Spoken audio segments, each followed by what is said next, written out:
Hello everyone and welcome to Intellify. I hope you all are doing good. So the topic which we are going to study today is migration. This is a broad topic of this video which is from the chapter Conservation of Plants and Animals. Index.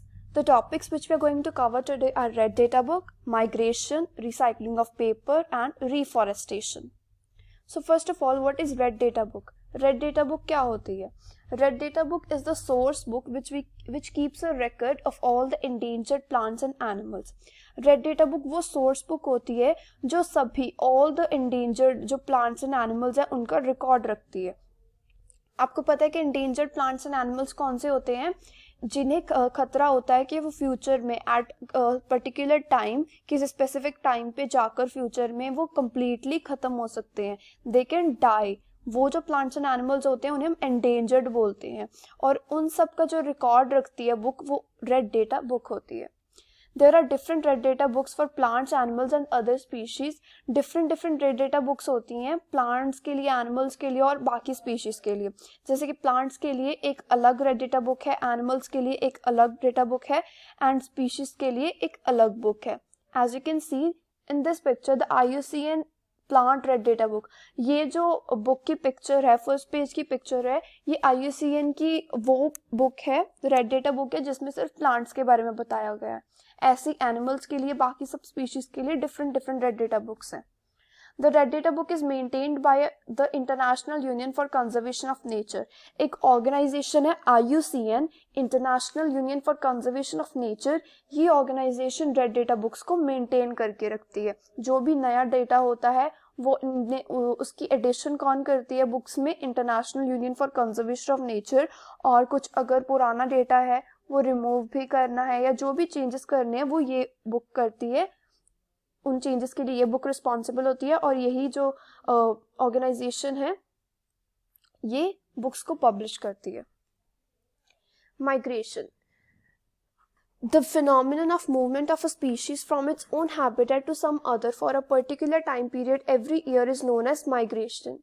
जो phenomenon होता है species की movement का, अपनी habitat से किसी और habitat में जब species जाते हैं तो उनकी movement को हम migration बोलते हैं. वो एक पर्टिकुलर टाइम पीरियड होता है. हर एक साल जो माइग्रेशन होती है एक पर्टिकुलर टाइम पीरियड में, जैसे कि एक पर्टिकुलर सीजन है जिसमें क्लाइमेट चेंजेस के कारण बेसिकली ये जो हमारी स्पीशीज होती हैं वो मूव करती हैं. जैसे कि एक पर्टिकुलर टाइम पीरियड है एवरी ईयर, वो पर्टिकुलर टाइम पीरियड आप लगा सकते हैं शायद विंटर सीजन है. ठीक है, तो विंटर सीजन के कारण जो स्पीशीज हैं वो अपनी हैबिटेट में नहीं रह सकती तो वो दूसरी हैबिटेट में मूव कर जाती हैं. Birds who cover long distances to reach another land are known as migratory birds. जो बर्ड्स लॉन्ग डिस्टेंस कवर करते हैं अपनी जो हैबिटेट है उससे किसी और लैंड तक जाने के लिए, किसी और प्लेस पे जाने के लिए जो बर्ड्स लॉन्ग डिस्टेंस कवर करते हैं उन्हें हम माइग्रेटरी बर्ड्स कहते हैं. They fly for laying egg as the weather in their natural habitat becomes very cold and inhospitable. अब उनकी मूव करने के, उनकी मूवमेंट के बहुत सारे रीजंस भी हो सकते हैं, जैसे कि ब्रीडिंग. वो फ्लाई करते हैं एक हैबिटेट से दूसरी हैबिटेट तक जाते हैं क्योंकि उन्हें एग्स ले करने होते हैं. अब वेदर के कारण जो उनकी नेचुरल हैबिटेट है वो सही नहीं रहती, सुटेबल नहीं रहती उनकी ब्रीडिंग के लिए. जैसे कि उनकी नेचुरल हैबिटेट हो सकता है बहुत ज़्यादा कोल्ड और इनहॉस्पिटेबल कंडीशंस हो गई वहाँ पे जिनमें वो एग्स ले नहीं कर सकते, इसलिए वो किसी दूसरी हैबिटेट तक फ्लाई करते हैं. फॉर एग्जाम्पल कौन कौन से बर्ड्स हो सकते हैं, जैसे कि cranes, as you can see in this picture and this bird. ये कुछ बर्ड्स हैं जो मूवमेंट करते हैं, जो माइग्रेट करते हैं. Recycling of paper. The recycling of paper is the process by which waste paper is turned into new paper products. Recycling of paper क्या होता है? वो प्रोसेस होता है जिससे जो वेस्ट पेपर है उससे टर्न किया जाता है, उससे कुछ नए पेपर प्रोडक्ट्स बनाए जाते हैं. वेस्ट पेपर से को चेंज करके उसी वेस्ट पेपर से नए पेपर प्रोडक्ट्स बन जाते हैं. हमें पेपर सेव करना चाहिए, रीयूज भी करना चाहिए एंड रिसाइकिल करना चाहिए पेपर। जैसे कि आपको पेपर वेस्ट नहीं करना चाहिए, जितना आपको यूज़ करना है उतना ही यूज़ करना चाहिए, बोथ साइड्स यूज़ करनी चाहिए। अगर हम उस पेपर को रीयूज़ कर सकते हैं वो भी रीयूज़ भी करना चाहिए। जैसे कि you can write with pencil and then you can erase it and use the paper again, और उसे रिसाइकिल भी करना चाहिए। By this we can save trees, energy and water needed for manufacturing of paper. अब आप सबको पता है कि जो पेपर है वो ट्रीज से बनता है, तो अगर हम पेपर सेव करेंगे तो हम इवेंचुअली क्या कर रहे हैं, हम ट्रीज को सेव करेंगे, वो सब एनर्जी और वाटर को सेव करेंगे जो पेपर को मैन्युफैक्चर करने के लिए यूज होता है। मोर ओवर, और हम क्या कर सकते हैं, अगर हम पेपर रिसाइकिल कर रहे हैं या सेव कर रहे हैं तो जो हम amount of harmful chemicals paper making में यूज होते हैं वो भी रिड्यूस हो जाएंगे। दीज आर द 3 R's जो हमें प्रैक्टिस करनी चाहिए, रीयूज, रिड्यूस एंड रिसाइकल। हम जितना पेपर का यूज़ रिड्यूस कर सकते हैं या सेव कर सकते हैं वो भी करना चाहिए, उसे बार बार यूज़ करना चाहिए and then we should send it for recycling, ताकि हम उसी पेपर को एक और बार यूज़ कर सके, उसका कुछ नया प्रोडक्ट बना के। रिफॉरेस्टेशन क्या होती है? Reforestation is regrowing of the destroyed forest by planting new trees. जो फॉरेस्ट जो होते हैं जिसको हमने डिस्ट्रॉय कर दिया, जिन फॉरेस्ट को हमने डिस्ट्रॉय कर दिया है, उसमें बहुत सारी कटिंग कर दी है, डिफॉरेस्टेशन कर दी है। बेसिकली डिफॉरेस्टेशन की ऑपोजिट टर्म है रिफॉरेस्टेशन। डिफॉरेस्टेशन में हम प्लांट्स की जो ट्रीज हैं उनकी कटिंग करते हैं, और रिफॉरेस्टेशन में हम उन्हें फिर से प्लांट करते हैं।